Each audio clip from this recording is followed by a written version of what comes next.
Bollywood perfect Aamir खानच्या घरी सध्या लगीनघाई सुरू असल्याचं पाहायला मिळत आहे। आयरा व नुपूरच्या लग्नाची बऱ्याच दिवसांपासून चर्चा सुरू होती।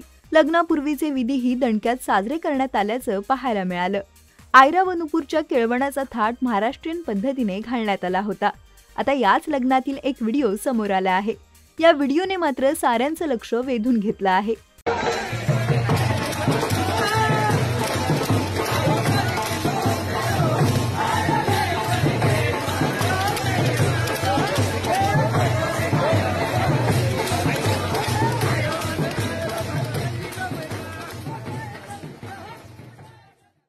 आयरा व नुपूर यांच्या लग्नासाठी आमिर खान देखील उदयपूर येथे रवाना झाला आहे। राजस्थानी थाटामाटाने या लग्न सोहळ्याची रंगत वाढवली आहे। या लग्न सोहळ्यात आमिरनं त्याची पूर्वाश्रमीची पत्नी किरण रावसह हजेरी लावली होती। समोर आलेल्या व्हिडिओमध्ये आमिर याची पत्नी किरण रावसह राजस्थानी संगीतावर ठेका धरताना दिसला। लेकीच्या लग्नासाठी आमिर खान खूप आनंदी असल्याचं या व्हिडिओमधून समोर आलं आहे।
मराठी चित्रपटसृष्टीतील लेटेस्ट अपडेट्स आणि गॉसिपसाठी आमच्या चॅनेलला सबस्क्राईब करा आणि बेल आयकॉन दाबायला विसरू नका।